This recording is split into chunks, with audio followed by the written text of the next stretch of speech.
A day from now, you will sit with your right hand in your lap, watching the dark line under the skin where a thing the size of your thumbnail grabbed on and would not let go, and the hand still will not open all the way. Minute 0. The forest floor is loud with bugs and wet with last night's rain, and the smell is green and old, like leaves that have been turning into dirt for 100 years. You are walking behind your guide on a thin trail, both of you sweating through your shirts, and you put your hand flat on a low tree trunk to steady yourself over a root. The bark is warm. Something moves under your palm, fast. You feel the grab first, not the pain. 2 small points of pressure on the side of your finger, like a staple pinching the skin, and you jerk your hand back on its own before your head even knows why. There is an ant hanging off you. It is almost an inch long, dark red-brown, shiny, and its jaws are dug into your skin and holding. That is all it is doing for 1 whole second. Holding. You flick at it. Then it folds its back end forward and pushes the stinger in. It goes in deep. You feel it slide, and then it pumps, and a heat opens up under the skin like someone touched a lit match to the inside of your finger and left it there. You shake your hand hard, and the ant comes loose and drops into the leaves and is gone. There is 1 small red dot. That is all. A tiny dot already swelling into a bump. Your guide turns around at the sound you made and looks at your hand and goes still in a way you do not like. Bullet ant, he says. Okay, we sit down now. Minute 2. You do not want to sit down. It is 1 bug bite. You have had wasp stings. You tell him you are fine and you take a step to keep walking, and the heat in your finger answers you. It does not stay in the finger. It climbs. It runs up past the knuckle and into the back of your hand, and it is not getting smaller, it is getting bigger, and that is the first thing that is wrong. A normal sting starts to fade. This one is opening like a flower, slow and steady, more each second, and you stop walking because the climbing pain has reached your wrist now, and it has weight to it, a deep throb under everything. Like your own heartbeat is the thing hurting you. You sit down on a wet log. The guide crouches and looks at your finger and nods like he is reading a clock. Minute 10. The hand has started to swell. You can watch it happen. The skin across the back of your hand gets tight and full and shiny, and your fingers start to spread apart on their own because there is no more room between them. And when you try to make a fist, the fingers only curl part way and then stop. And a fresh wave of the deep ache rolls up the arm when you push them. So you stop pushing them. You hold the hand against your chest.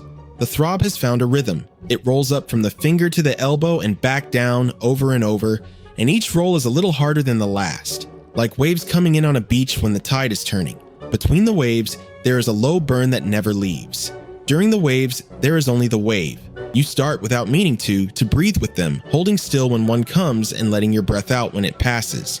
Your guide pours water over the sting and says it does not help much, but it is something. He says the word for the ant in his own language, and then he says plainly the thing these ants are built for, that a sting like this is not made to kill you. It is made to make anything bigger than the ant decide to leave. A bird, a lizard, a person. 1 ant on a whole arm, and the arm wants to be anywhere else. That is the job. It works. You believe him now. Minute 30. The sweat is wrong. It is not hot day sweat anymore. It comes up cold and fast on your forehead and your back.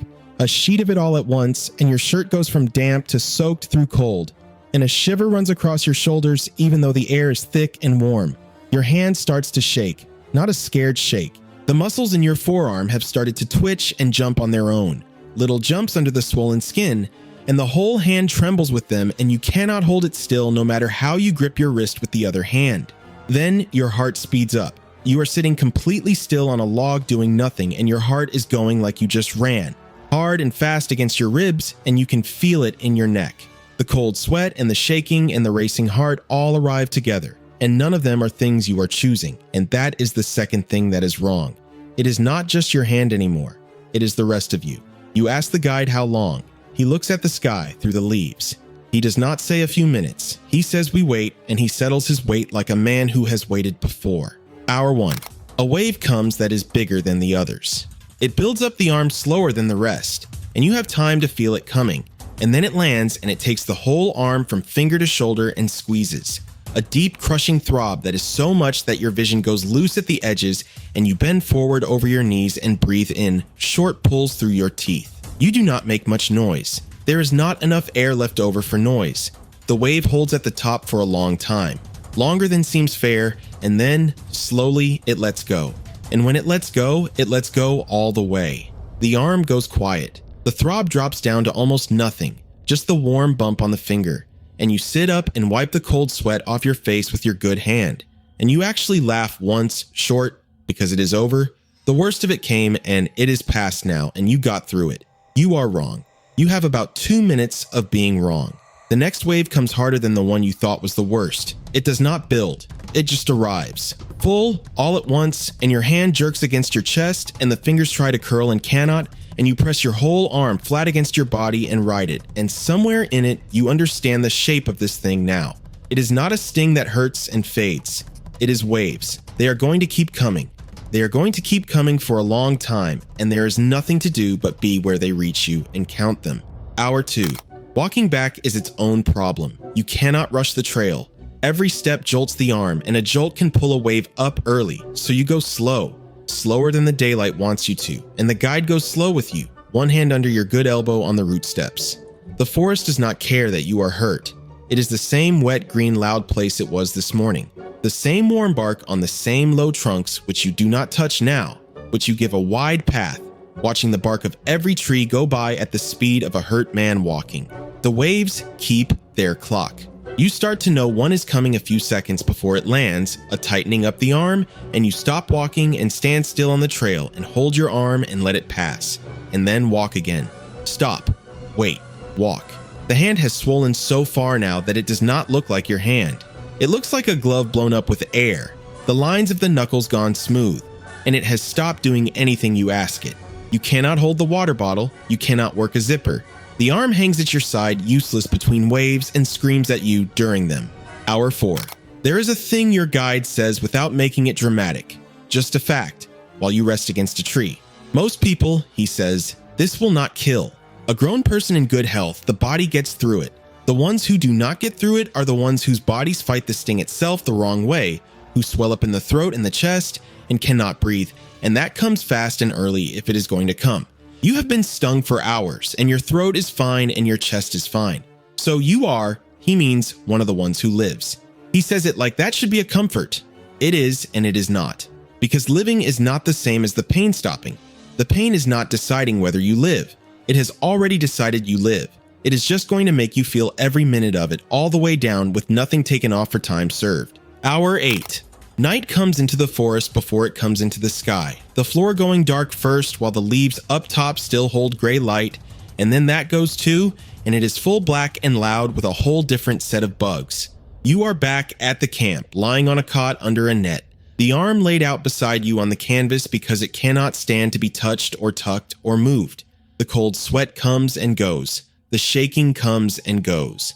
The heart races and slows and races, and the waves keep their schedule with no regard for the dark. This is the part no one can do for you.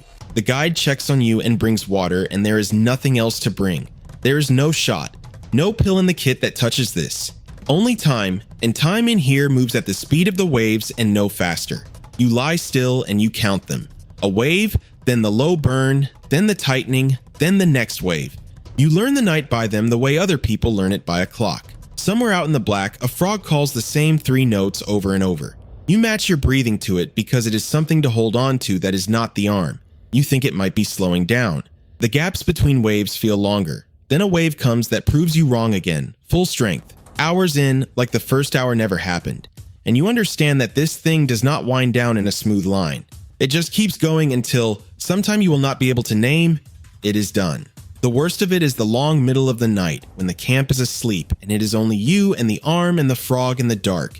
And you stop waiting for it to be over and just live inside each wave as it comes, no future past the next one, the sweat soaking the cot under your back, the hand a useless swollen weight you cannot make into a fist no matter how many times your brain sends the order down. You do not remember falling asleep.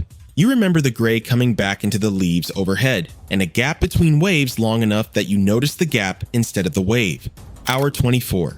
By the next morning, the waves have spread out far enough that whole stretches go by with only the deep ache left behind. The swelling has started, barely, to go down. You can move 2 of the fingers now if you do it slow. You drink water with your good hand and keep the bad one still in your lap and watch the camp wake up around you. And the worst of it is behind you. and you know it the way you knew, wrongly, that it was behind you in the first hour. Except this time, it is true. You sit with your right hand in your lap. The swelling will take days more to leave, but the skin under the spot where it grabbed you has gone a dark line. A bruise where the jaws held while the stinger worked, and that mark stays. The hand does not open all the way. Not today. You flatten it against your knee and the fingers stop short of flat, and they stay short of flat. And that's it for today's survival adventure stories. That was pretty crazy, right? Well, it gets worse. The next story is even scarier than this one. You really need to see it. Just click the video right now. You won't believe what happens.